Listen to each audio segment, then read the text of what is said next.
Coolio Schmoolio. All right, fuck yeah. What's this? Episode 3. Yes. Episode 3. Just hanging out. Of course, you got Kyboi here with my buddy. Zach coming at you. How you doing? He is. There he is. So, I was watching a lot of videos this week. I mean, we all watch videos, TikToks, Reels, all that stuff. We're on the videos. And I came across this one video. This homeless chick comes up to this dude in the car and is like, you got to get home. It's us against the world with God. And you got to get home, turn the air conditioning on, and spend time with your kids. And she was probably fucking crazy. Sound a lot of drugs. Yeah, and like, have you ever had that happen to you? Like a homeless person come up to you? Like, and just act like crazy like that? I don't think in like that manner. I mean, obviously I've had different homeless people come up to me and like beg for change and whatnot. The weirdest one I've ever seen was just some homeless dude. We're on our way to a weigh-in, and this homeless dude fucking gets down on his hands and knees and he goes, please give me some money. And I was like, holy moly, kid. Give me a little change, but that was about it. I haven't had anyone come up to me and warn me, the world's ending. Head back home now. Get to the children. And the dude that was in the video like played it off kind of like a G. He totally played it off better than me. Because I was like, I remember like I was like in 8th grade or something, and anytime I walked anywhere or went anywhere in those days, like I had my headphones in just because I love music, and obviously it's the best way to pass the time when you're walking or something. And it's probably like around maybe like October. It was I remember it was a little colder out, and I'm walking to the Dollar Video. You remember when that used to be, right? Oh, yeah. And good old Dollar Video, that place was amazing. Stuffs of the sorts. Oh, God, those things are so gone. But just Netflix came in and just slammed their dick in the mouth. Fucking, I wish we would have gotten Netflix earlier with stocks and all that shit, man. Fuck. For real. But anyways, I'm walking past, and this lady starts talking to me, and I had like these really nice headphones that were in her ear. And she starts like, I can't hear what she's saying, so I take off my headphones, and she's like, did you see it? I'm like, what? She's like, Walt Disney was in on it. The world's gonna end. He was with the Nazis. The Nazis are coming, and I just fucking I just kind of like walked away, dude. I was like fucking started running. Dude. I was so scared. Headphones back in. Dude, run, dude. I don't even know. I can't remember what song I was listening to. I just remember her being totally frightening looking and like frightened of what, like she believed what she was saying. You're listening to Running with the Devil, dude. I don't know what it was, dude. It was scary though, dude. I just thought she believed what she was saying, and that was the worst part of it all. Mm-hmm. But I just remember being absolutely horrified. And so in this video, that guy like played it off like a G. He was like, "All right, yeah, you're right. I'm with you. Let's go. Let's get going." And he obviously went on with his way and probably made that lady feel like, yeah, I'm making a difference so she can drive somebody else absolutely insane. It's what you got to do. I feel like with those people though, you got to make them believe. I'm with you. I'll meet you here at this time tomorrow, and just skedaddle out of there because you never know what's coming next. Well, I just know like. What if all the people like me that were acting like idiots and shit like that were totally, like wrong, and they were just like socially awkward angels. Yeah. Like they didn't know how to interact with humans. That's the thing. That's the thing. One day they will be right, dude.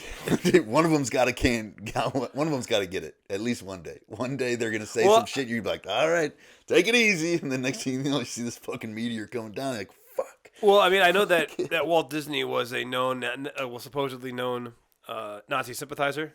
So maybe she was right. Maybe she just knew that information and was like just going down the wrong way. Why it pertained to me and when I was walking there, my little 14-year-old innocent self, I don't know. But it was just like I just remember being like I gotta get out of here.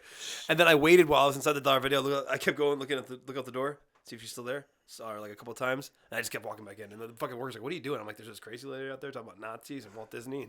And he's looking at me like I'm crazy. How I looked at her. I'm like, "What the fuck?" So I just get out there. I'm like, "Fuck this." All right, kid, get the hell out of my shop. That's pretty much what happened. So I took my stuff and left, and I went and took the back roads, the back ways. But in those times, the back ways of that area were filled with homeless people. So there was more more fucking homeless people out there. So I like went through this little crack, climbed over the fence, and then went to my other street to get to my parents' street because I was so freaked out. I was like, "What if they're all gonna talk to me about Walt Disney?" And stuff? Yeah. They're all gonna sit down, kid. We got to talk to you. Walt Disney, you got to understand, Nazi sympathizer.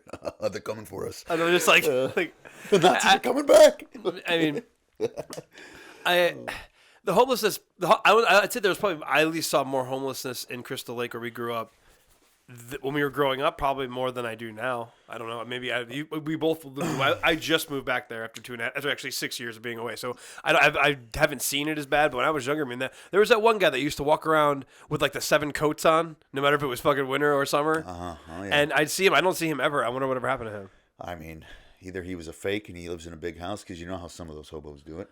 They go out Tax-free, baby. That's their thing, dude. They go out, change, please, change, and then they go home to their big old house. It's like, what? How the fuck? Like, god damn it, man. Well, it's like, I mean, think of it this way: if you did that, if you went to the city by the train station, and maybe a little more nicer area, or closer to a nicer area, all those businessmen, a lot of them are gonna be like, get it together, homeless man, and I walk away. But Get yourself a job and get the hell out of my face. Yeah, but like. You get $1, $2 for every person. You know, eventually you probably could make about $300-400 a day. This is true. And there's no taxes involved. You know, work an 8-hour day. All you need is a couple dollars, because every now and then you get a nice guy gives you $5. Maybe a guy gives you $20. You know, someone thinks he's making a change. You know, you're really not making any change with these people. It's going to drugs, and sometimes, don't get me wrong, maybe sometimes it's going to the right cause for them, and they're trying to get their shit together. Most of the time they got mental illness, or they just want a sip of the sauce, a little sippy sauce, you know. So, it is sad though. It's coming. I mean, when I was younger, I've lived in cars before. I've lived in shelters. It is sad. And there's some people that it is very, very hard when you get to a certain level to get out of it mentally. I'd always felt better to me giving money to like a homeless woman and kids, or just kids than it does a man.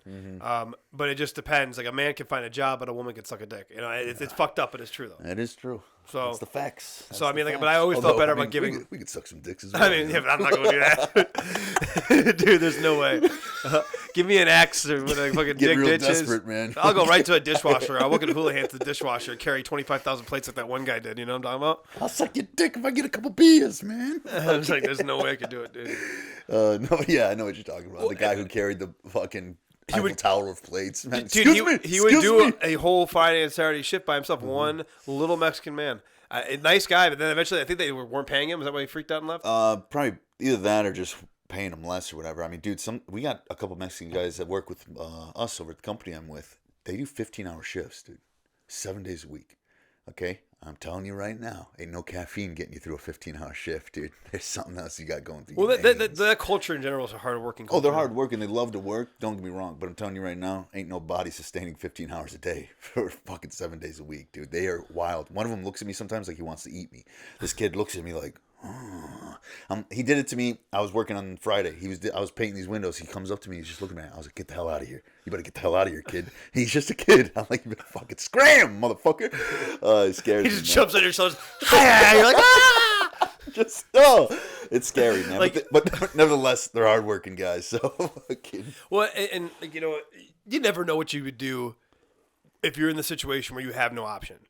Like, you know, like when my mother was, you know, she helped a lot with the heroin issue and the transients, and where she was in New Jersey, doing like before, you know, she had her drug addiction. She was a pretty prominent nurse and everything, and she was helping out with the heroin addiction and all sorts of shit there, making sure, you know, the junkies around the streets, the street junkies, the prostitute junkies, making sure their blood, you know, is getting checked. And it was during the AIDS epidemic, so, you know, a lot of people didn't even know about it. I mean, this is back in the day when doctors weren't even sure how you got it. So when they'd be around an AIDS patient or a known AIDS patient, they'd all be gloved up, masked up, like quarantine. When really it was like blood or semen's all we can really get it, or unless you like drank like 5 gallons of spit. You know, again, if you're not going to do that, that's disgusting. Oh, right? God. But she told me, like, heroin addicts, you go to a heroin addict, they'd have an apartment, there'd be a mattress there, maybe a TV, and that would be it. Everything else would be sold and gone. When she came down to Florida, she ended up meeting my father and everything, because he was in the music scene. And, you know, she went to Florida to help out with the crack problem. And she told me that the things that she saw people do for crack, bro, like, she was like, I never thought they were possible.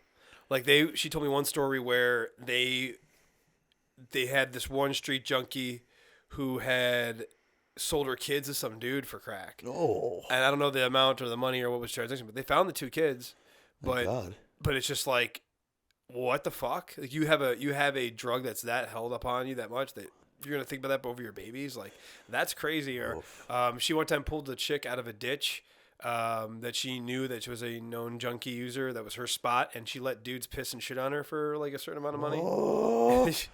God. Yeah, I mean, the things homeless people will do, man. Well, It's not so much homeless. It's a druggie. It's addicts, a drug, man. you know. More but so it's addicts. It's crazy, and you know, and you really, an addict one time said this to me, and I understand what they meant by this is that it's not even really truly an addiction until you're doing it even when you don't want to. Mm-hmm. And it's it's almost like you're watching your body be controlled by something else. Yeah. And it's sad, dude. It makes you be a different person. I mean, I grew up with my mother being an addict later in her life, and those people have different personalities. Like it's almost like a Dr. Jekyll, Mr. Hyde type situation. Oh yeah. Oh, 100%. Yeah, because you can never see yourself doing something like that, letting people poop on you or something. Oh, for a drug, no. We dabble in our fair share of things every now and then, hallucinogenic wise, but other than that, Jesus Christ. Now, I mean, we've never tried crack, so that could be something else. There's always time, though. There's always time and a place. I think maybe when I hit like 70, 75, fucking really want to get pumped up before death's door hits me. Just fucking, let me get that crack. Let me get some people to poop on me, man. Well, I mean, I'll 86 the poop, but I'll take the crack and the heroin, Yeah, all right, we'll go. I agree. 85 years old, you just do all the drugs you could possibly do at one time. Yeah, just give it a whirl, man. We're on our way out. It ends up making you live longer. Oh, man, unless I'm rocking the robotics, dude. I got the robotic arms, legs. If they come to that, dude, the second I could chop one of these bad boys off and put a robotic arm on me, dude. Oh, yeah, dude. Get out of your anime dreams, I dude. Okay? Dude, let it go. I have to believe, man. Why would you want that? At least my left one. I got tattoos. I'm just like Tank in the Matrix, man. Born natural, baby. That's as natural as I can be. I got to influence, man. I got to get on the inside. You know what I'm saying? I got to get in the inside with the robots, dude. Take them over from the inside. I'll be like, I'm your savior, man. I'm living in an anime dream world, dude. It's just the way it is. I'll let you be happy. It's fine. But it's just that, I don't know, like with all the Neuralink shit that was coming out and everything, It's scary. It is scary. Well, did you read the studies that they've been doing with them and how these monkeys are killing themselves? Whoa, I didn't hear about that. So there's monkeys that they're doing the tests on. These monkeys become depressed, killing their. I've read stories like these monkeys tearing their faces off, ripping their faces off, freaking just like you're messing with their natural brain connectivity. Yeah. And forbid that they would never ever test on humans because it's going to be used on humans. We're going to hurt innocent animals that have nothing to do with Well, there'll be private testing on humans, dude. It's like they do with I'm sure they're already doing DMT drips. Yeah. They have private testing with people for DMT drips because they're trying to map out that other dimension that you go into when you hit DMT. Oh, man. They're going to ruin it. Dude, I know. I tried to sign up for it though. I know, but you're gonna be you'll be put in a situation, man, where it'll be a rough situation. I come thinking about it, dude. I was like, oh man. I signed up for it and I was like, it's an hour-long DMT drip. And usually when you do DMT, it's about 5 to at most 15 You're never minutes. coming down for like a couple hours. Dude, and you're in another dimension for another hour. What's in the other dimension, dude? I've heard about these things with astral projection because you're supposed to have out-of-body experiences. That's what blasting Machine off is, elves and shit. Yeah. And, I've heard some frightening stories about it, but I thought, who else better to do it but me? So fucking. I mean, I've thought about it. I mean, the ayahuasca is the next thing I want to try if I ever get to that point. But again, let's bounce back to the monkey thing. I went back to. I got changed it off on DMT because of the testing and whatnot. But I do think they're going to test it on humans eventually. But here's the thing: who's the first guy that's going to get it, dude? And what's going to happen to that motherfucker, dude? The fugitives, you said? No, who's the first guy that's going to get it? I would say it's going to be eventually. They'll use probably criminals or military. If it's a criminal, probably someone that's on death row or that doesn't matter. I'm sure you could maybe volunteer for maybe a lighter sentence. I mean, that's what I would imagine. Dude.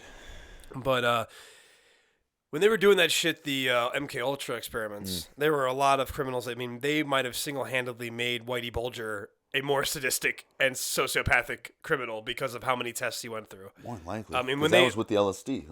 And it's real LSD. It's not like your buddy fucking mixing 3 CI pills and or 3C pills or whatever, and fucking the bathtub and dipping it in there for you. Mm-hmm. This shit's made in a lab by ingenious scientists, and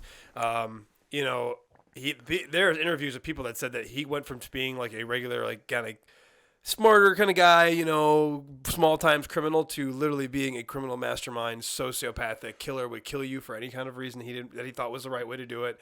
He would do anything.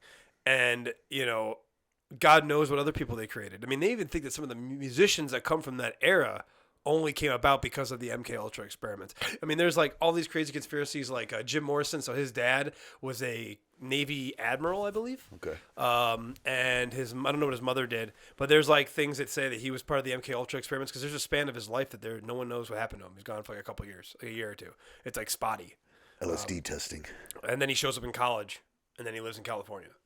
So I mean, like I don't know how much truth there's to that. I honestly haven't really researched much of it, so I could be off. I just know that there's a conspiracy about that he's one of those people. and that was also a very weird time with like, cause they also say that the entire hippie like thing was made up by the government. Yeah, I've heard about that before. Which I can see that happening. Mm-hmm. Makes sense, you know. I get it because it was to like basically turn people against the whole marijuana movement, make people think these people were fucking psychopaths and whatnot.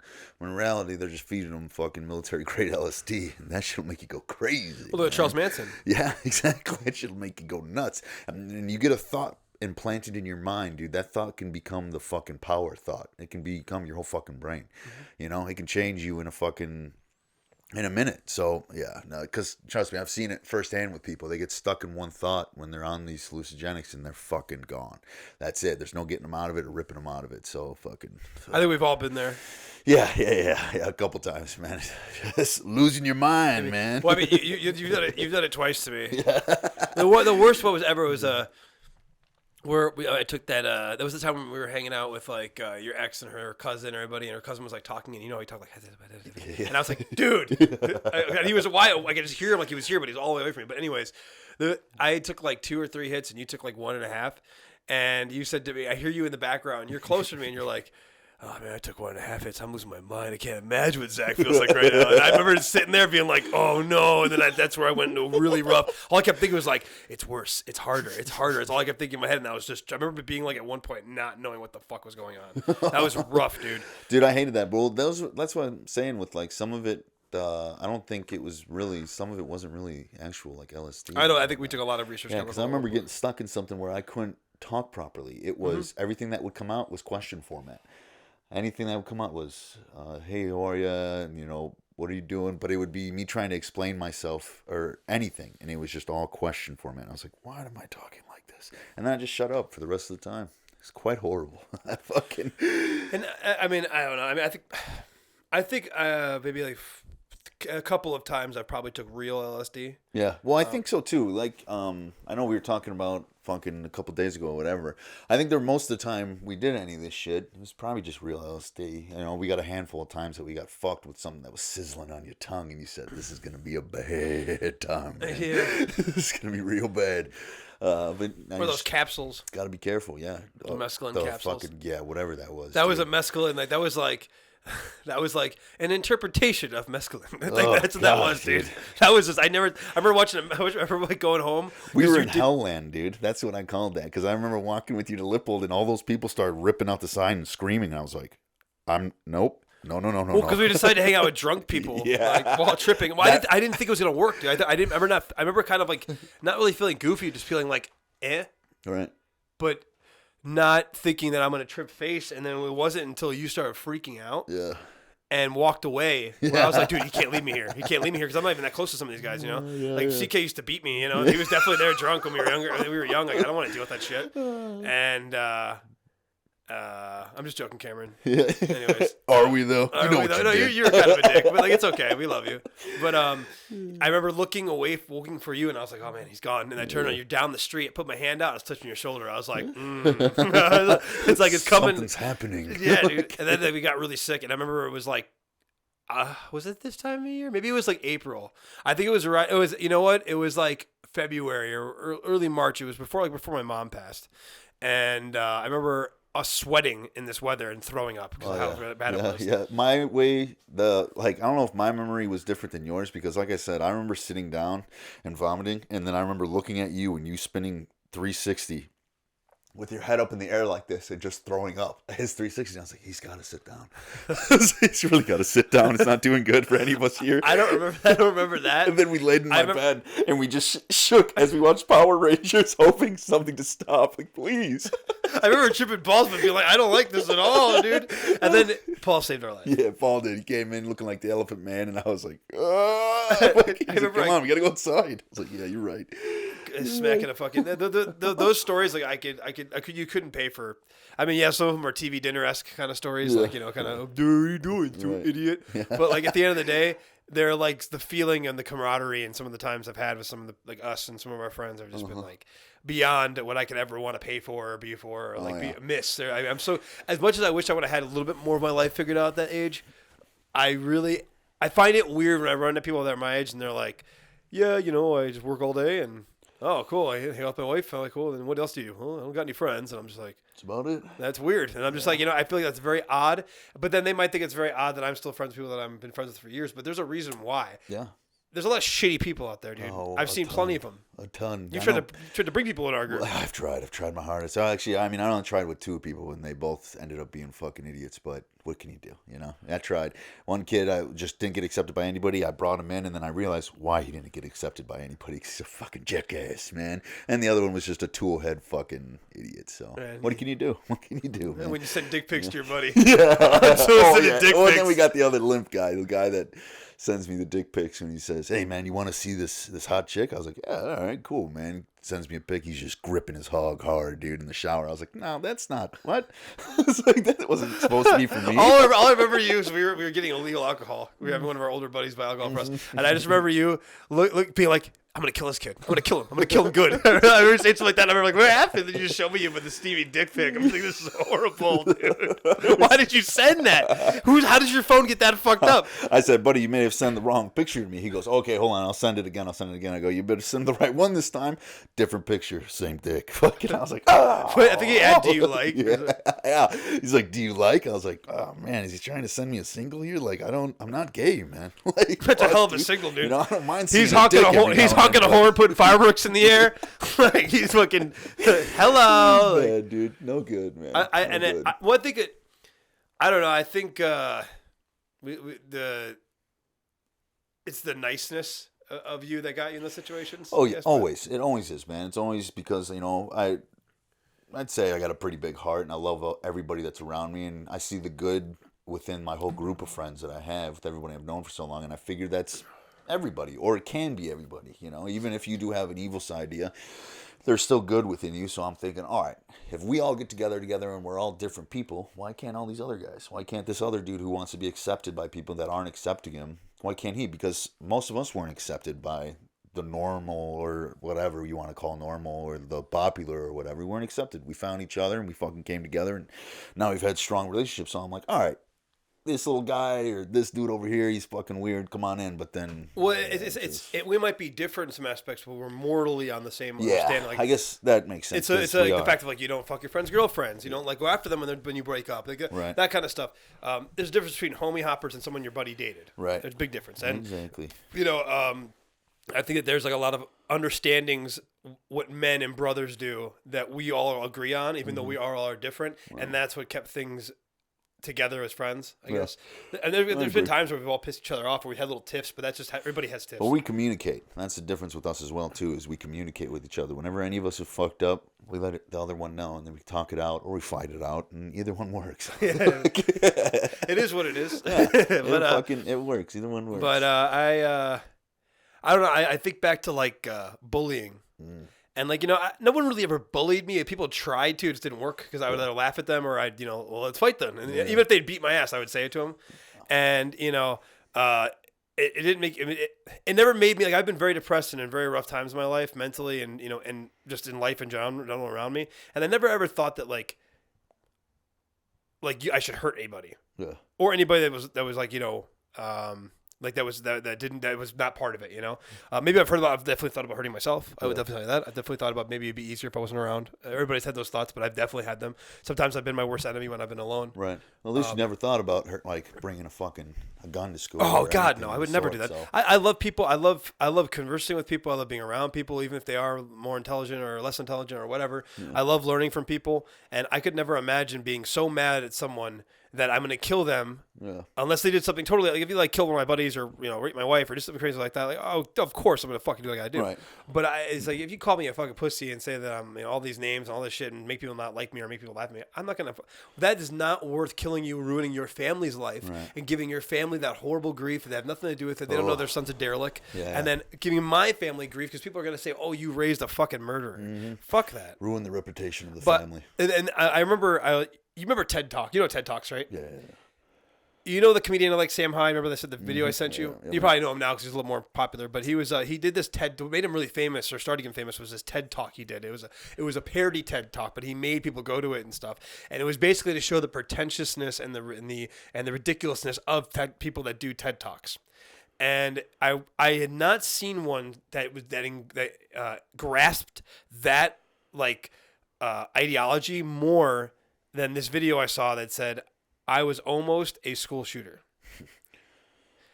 I don't understand that. People were like praising the guy. Oh my God, like you're so brave. Blah, blah, blah. And he's like, it took one person to keep me from doing it, and someone was nice to him. And he had a bunch of things go wrong, neglect, whatever, sad shit. I'm not judging him. Yeah. But dude, I grew up in a very rough time. I grew up in a very rough situation before my dad got custody of me. I was abused.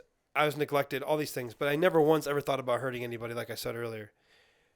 But he's put on this video acting like we're supposed to be like, oh my God, thank you for not killing a bunch of people and ruining everybody's life because your life was rough at that time. Yeah. And every single person, and I commented on this video, and I try not to do that too much on YouTube, but I did because I was like, I said that. I was like, this is fucking ridiculous. I was like, you might as well just say, I was almost a pedophile. Right. Or I was almost a rapist, but then I got a girlfriend and I realized rape's bad. Like, like, fuck you, dude. Right. Like, and every How single. the fuck you getting this much attention for almost being a bad person? I was like, man, what like, the fuck? You couldn't even fucking commit to that, I mean, fucking going out there, the easiest thing in the world, shoot someone. Like, fuck you, dude. Like, you're a pussy, dude. And like, I got so upset by that because I was like, then he's commenting on these people's things like, oh, hi, I'm the guy in the video. If you guys want to message me, no, you're fucking crazy, dude. I don't want to fucking message you.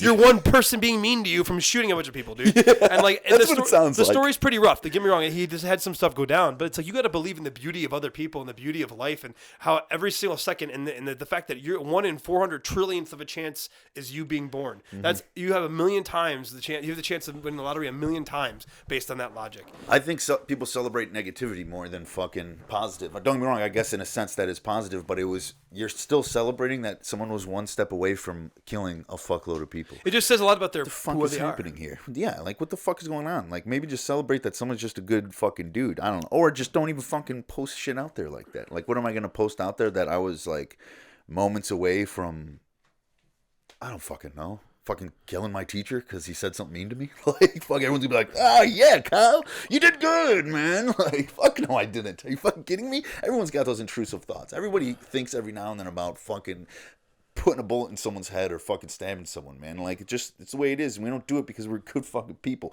We're gonna start making YouTube videos about fucking us thinking about doing things and then not doing it. We'll get all the attention in the world. Welcome to fucking attention land. Ridiculous. So I'm on your side with that. Well, and what's like, I read like a story. Like, remember the book A Child Called It? Yeah.